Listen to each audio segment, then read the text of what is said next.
ಪ್ರೀತಿಯ ವೀಕ್ಷಕರೇ, ನಿಮ್ಮೆಲ್ಲರಿಗೂ ನಮಸ್ಕಾರ. ನಾನು KJ ಹಳ್ಳಿ ಸುರೇಶ್. ಮಧ್ಯಪ್ರಾಚ್ಯದ ಯುದ್ಧದ ಬಿಕ್ಕಟ್ಟು ಮತ್ತಷ್ಟು ಬಿಗಡಾಯಿಸ್ತಾ ಇದೆ.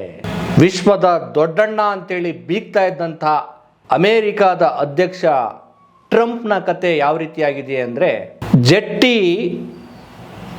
ಸೋತು ಕೆಳಗಡೆ ಬಿದ್ದರೂ ಕೂಡ ಮೀಸೆ ಮಣ್ಣಾಗ್ಲಿಲ್ಲ ಅನ್ನೋ ಥರದ ಕತೆ ಆಗಿದೆ.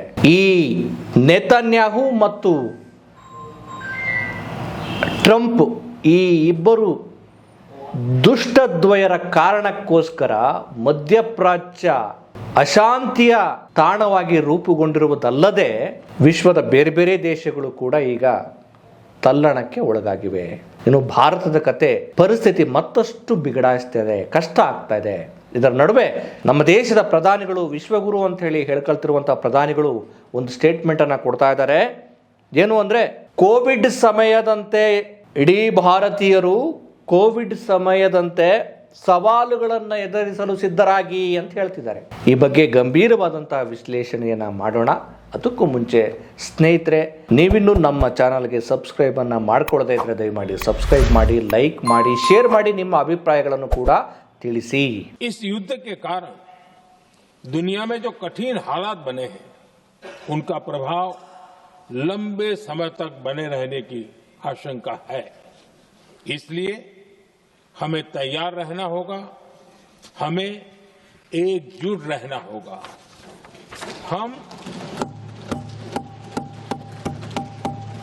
हम कोरोना के समय भी एकजुटता से ऐसी चुनौतियों का सामना कर चुके हैं.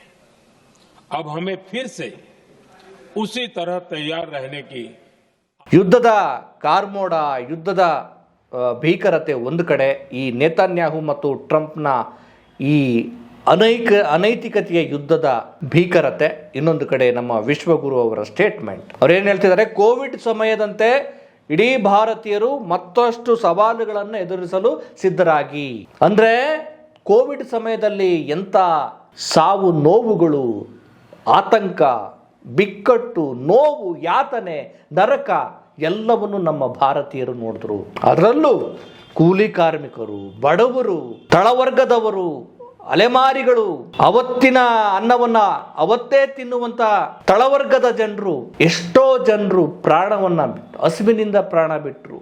ಎಷ್ಟೋ ಜನರಿಗೆ ತಮ್ಮ ಊರಿಗೆ ಹೋಗೋದಕ್ಕೆ ಸಾಧ್ಯ ಆಗದೆ ನಡು ರಸ್ತೆಯಲ್ಲೇ, ದಾರಿಯಲ್ಲೇ ಜೀವವನ್ನ ಬಿಟ್ಟರು. ನಿಜಕ್ಕೂ ಕೋವಿಡ್ ಇದೆಯಲ್ಲ, ಕೋವಿಡ್ ಪ್ಯಾಂಡಮಿಕ್ ಇದೆಯಲ್ಲ, ಆ ಸಂದರ್ಭ ಭಾರತೀಯರ ಪಾಲಿಗೆ ಕರಾಳ ದಿನಗಳು. ಈಗ ನರೇಂದ್ರ ಮೋದಿ ಅವರು ಅಂಥದ್ದೇ ಒಂದು ಸೂಚನೆಯನ್ನು ಕೊಡ್ತಾ ಇದ್ದಾರೆ. ಮತ್ತಷ್ಟು ಸವಾಲುಗಳನ್ನು, ಕೋವಿಡ್ ತರಹದ ಸವಾಲುಗಳನ್ನು ಎದುರಿಸಲು ಸಿದ್ಧರಾಗಿ. ಯಾಕೆ ಹೇಳ್ತಿದ್ದೀರಿ ಸ್ವಾಮಿ? ವಿಶ್ವಗುರು ನೀವು, ಈ ದೇಶದ ಪ್ರಧಾನಿಯವರು ನೀವು, ತನ್ನ ದೇಶದ ಜನರಿಗೆ ನೀವು ಭರವಸೆಯನ್ನು ಕೊಡಬೇಕು. ಅದನ್ನು ಬಿಟ್ಟು ಸವಾಲುಗಳನ್ನು ಎದುರಿಸಲು ಸಿದ್ಧರಾಗಿ ಅಂದರೆ ನಿಮ್ಮ ಆಡಳಿತದ ವೈಫಲ್ಯ ಅಲ್ವ ಇದು? ಪ್ರತಿ ಸಲಿಯೂ ಈ ಥರದ ಸಮಸ್ಯೆಗಳನ್ನು ನಮ್ಮ ದೇಶದ ಬಡವರ್ಗದವರು, ಕೂಲಿ ಕಾರ್ಮಿಕರು, ಅಲೆಮಾರಿಗರು, ತಳವರ್ಗದವರು ಅನುಭವಿಸ್ಬೇಕಾ? ಹಾಗಿದ್ರೆ ನಿಮ್ಮ ಆಡಳಿತದ ಕತೆ ಏನು? ನೀವು ಜವಾಬ್ದಾರಿ ವಹಿಸ್ಕೊಂಡಿರಲ್ಲ. ನೀವು ಜವಾಬ್ದಾರಿ ವಹಿಸಿಕೊಂಡಿದ್ದರ ಜವಾಬ್ದಾರಿ ಏನು? ಆ ಕೋವಿಡ್ನ ಸಂದರ್ಭದಲ್ಲಿ 8 ಗಂಟೆಗೆ ಬಂದು ನೀವೇನು ಭಾಷಣ ಮಾಡ್ತಿದ್ರಲ್ಲ, ಅಂಥದ್ದೊಂದು ಭಾಷಣ ನಿರೀಕ್ಷೆ ಮಾಡ್ತಿದ್ದಾರೆ. ಏನ್ ಹೇಳ್ತಾರಪ್ಪ ಇವರು, ಏನು ಆಪತ್ತು ಕಾದಿದೆಯೋ ಅಂತ. ಯಾಕೆ ಹೇಳ್ತಿದ್ದೀನಿ ಅಂದ್ರೆ, ನಮ್ಮ ದೇಶದ ಪ್ರಧಾನಿಗಳು ಇಂಥದ್ದ ಈ ಯುದ್ಧವನ್ನ ಖಂಡಿಸುವ ಅಂದ್ರೆ ಕೊನೆ ಪಕ್ಷ ಈ ಯುದ್ಧ ಬೇಕಾಗಿಲ್ಲ ಅಂತ ಹೇಳಿ ಹೇಳುವ ನೈತಿಕತೆ ತೋರ್ಬೇಕಾಗಿತ್ತು, ತೋರ್ಲಿಲ್ಲ ಇವರು. ಇದ್ರ ಬಗ್ಗೆ ಮಾತಾಡೋಣ. ಈ ಇಬ್ಬರು ದುಷ್ಟದ್ವಯರಿದಾರಲ್ಲ, ಈ ನೆತನ್ಯಾಹು ಮತ್ತು ಟ್ರಂಪ್ ಈಗ ಹೇಳ್ತಿದ್ದಾರೆ, 5 ದಿನಗಳ ಕಾಲ ಅವಕಾಶವನ್ನು ಕೊಟ್ಟಿದ್ದೇವೆ, ನಾವು ಇರಾನ್ನ ವಿದ್ಯುತ್ ಸ್ಥಾವರಗಳ ಮೇಲೆ ದಾಳಿ ಮಾಡಲ್ಲ, 5 ದಿನಗಳ ನಂತರ ನಾವು ಯೋಚನೆ ಮಾಡ್ತೀವಿ ಅಂತ ಒಂದ್ಸಲಿ ಹೇಳ್ತಾನೆ. ಈ ಮನುಷ್ಯ ಮತ್ತೆ ಹೇಳ್ತಾನೆ, ನಾವು ಗೆದ್ಬಿಟ್ಟಿದ್ದೀವಿ ಇರಾನ್ ಮೇಲೆ ಅಂತೇಳಿ ಇನ್ನೊಂದ್ಸಲಿ ಟ್ವೀಟ್ ಮಾಡ್ತಾನೆ. ಅದೇನೋ ಟ್ರೂತ್ ಸೋಷಿಯಲ್ ಮೀಡಿಯಾದಲ್ಲಿ ಇನ್ನೊಂದ್ಸಲಿ ಹೇಳೋದು, ಇಲ್ಲ ನಾವು ಮಾತುಕತೆಗೆ ಸಿದ್ಧರಿದ್ದೀವಿ ಅಂತೇಳಿ ಇನ್ನೊಂದ್ಸಲಿ ಹೇಳೋದು. ಒಂದು ರೀತಿ ಟ್ರಂಪ್ನ ಸೊಕ್ಕು, ಟ್ರಂಪ್ನ ಗರ್ವಭಂಗ ಆಗಿ, ಮಾನಸಿಕವಾಗಿ ವಿಚಲಿತನಾಗಿ ಯಾವ ಸ್ಟೇಟ್ಮೆಂಟ್ ಕೊಡಬೇಕು, ಏನು ನಿರ್ಧಾರ ತೆಗೆದುಕೊಳ್ಬೇಕು ಅನ್ನೋದು ಗೊತ್ತಾಗದೆ ಹತಾಶ ಸ್ಥಿತಿಗೆ ಡೊನಾಲ್ಡ್ ಟ್ರಂಪ್ ಹೋಗ್ಬಿಟ್ಟಿದ್ದಾರೆ. ಇನ್ನೊಂದು ಕಡೆ ನಾವು ದಾಳಿ ಮಾಡಲ್ಲ ಅಂತ ಹೇಳೋದು, ಇನ್ನೊಂದು ಕಡೆ ಇಸ್ರೇಲ್ ಇರಾನ್ ಮೇಲೆ ದಾಳಿಯನ್ನು ಮುಂದುವರಿಸಿದೆ. ಅದಕ್ಕೆ ಸರಿಯಾದ ಪ್ರತಿರೋಧವನ್ನ ಇರಾನ್ ಕೂಡ ಮಾಡ್ತಾ ಇದೆ. ಮತ್ತೆ ಟ್ರಂಪ್ನ ಯಾವ ಸ್ಟೇಟ್ಮೆಂಟ್ ಅನ್ನು ಕೂಡ ಸೀರಿಯಸ್ ಆಗಿ ಇರಾನ್ ತೆಗೆದುಕೊಳ್ತಾ ಇಲ್ಲ. ಒಂದು ವೇಳೆ ಯುದ್ಧ ನಿಲ್ಲಬೇಕು ಅಂತ ಅನ್ನೋದೇ ಆದರೆ ನಮ್ಮ ಮೇಲಿನ ಎಲ್ಲ ನಿರ್ಬಂಧಗಳನ್ನು ತೆಗಿಬೇಕು, ನಮ್ಮ ಕಂಡೀಷನ್ಗೆ ಒಪ್ಪಬೇಕು. ಜೊತೆಗೆ ಮುಖ್ಯವಾದ ಕಂಡೀಷನ್ ಏನು, ಯುದ್ಧದಲ್ಲಿ ಸಾಕಷ್ಟು ಹಾನಿಯಾಗಿದೆಯಲ್ಲ ಆ ಹಣವನ್ನು ಕೂಡ ಭರಿಸಬೇಕು. ಆದರೆ ಜೀವ, ಈ ಯುದ್ಧದಲ್ಲಿ ಎಷ್ಟೋ ಜನರು ಸಾವನ್ನಪ್ಪಿದ್ರು, ಶಾಲಾ ಮಕ್ಕಳು ಸಾವನ್ನಪ್ಪಿದ್ರು, ಅಮಾಯಕರು ಸಾವನ್ನಪ್ಪಿದ್ರು. ಇದ್ರ ಬಗ್ಗೆ ಕನಿಷ್ಠ ಕಾಳಜಿ ಇಲ್ಲ ಈ ಇಬ್ಬರು ನೇತನ್ಯಾಹು ಮತ್ತು ಡೊನಾಲ್ಡ್ ಟ್ರಂಪ್, ಈ ದುಷ್ಟದ್ವಯರಿಗೆ. ನಮ್ಮಗಳ ಈ ಅನೈತಿಕ ಯುದ್ಧದಿಂದ ಹೆಣ್ಣು ಮಕ್ಕಳು, ವಿದ್ಯಾರ್ಥಿಗಳು, ಅಮಾಯಕರು ಬಲಿಯಾಗ್ತಾ ಇದ್ದಾರೆ. ಜಗತ್ತಿನ ಬೇರೆ ಬೇರೆ ದೇಶಗಳಿಗೆ ಈ ಯುದ್ಧದ ಪರಿಣಾಮವಾಗಿ ತಲ್ಲಣವನ್ನು ಅನುಭವಿಸ್ತಿದ್ದಾರೆ, ತೊಂದರೆಗೆ ಒಳಗಾಗ್ತಾ ಇದ್ದಾರೆ. ಆರ್ಥಿಕವಾದ ಅಸಮಾನತೆಗಳು ಮತ್ತೆ ನಿರ್ಬಂಧಗಳು ಉಂಟಾಗ್ತಾ ಇದ್ದಾವೆ. ಜನರಿಗೆ ಉಸಿರುಗಟ್ಟುವ ವಾತಾವರಣ ಕ್ರಿಯೇಟ್ ಆಗ್ತದೆ ಅನ್ನುವಂಥ ಕನಿಷ್ಠ ಪ್ರಜ್ಞೆ ಇಲ್ದರ ಈ ದುಷ್ಟದ್ವಯರು, ಜೊತೆಗೆ ಇವರನ್ನ ಬೆಂಬಲಿಸುವಂತ ನಮ್ಮ ದೇಶದ ವಿಶ್ವಗುರು, ಸ್ವಯಂ ಘೋಷಿತ ವಿಶ್ವಗುರು, ಇದನ್ನ ಸಮಸ್ತ ಭಾರತೀಯರು ಅತ್ಯಂತ ಗಂಭೀರವಾಗಿ ಹೇಳಬೇಕಾಗಿದೆ. ಇವ್ರು ಹೇಳ್ತಾರೆ, ಸಿದ್ಧರಾಗಿ ಕೋವಿಡ್ ನಂತರದ ಮತ್ತೊಂದು ವಿಪತ್ತಿಗೆ ಅಂದ್ರೆ ನೀವು ರಾಜತಾಂತ್ರಿಕವಾಗಿ ವಿದೇಶಾಂಗ ನೀತಿಯ ವಿಚಾರದಲ್ಲಿ ನಿಮ್ಮ ವೈಫಲ್ಯವನ್ನ ಒಪ್ಕೋಬೇಕಲ್ವಾ? ನಿಮ್ಮ ಈ ವೈಫಲ್ಯದ ಕಾರಣಕ್ಕೋಸ್ಕರ ಜನರ ಮೇಲೆ ಯಾಕೆ ಈ ರೀತಿ ಬರೆ ಆಗ್ತಾ ಇದ್ದೀರಾ?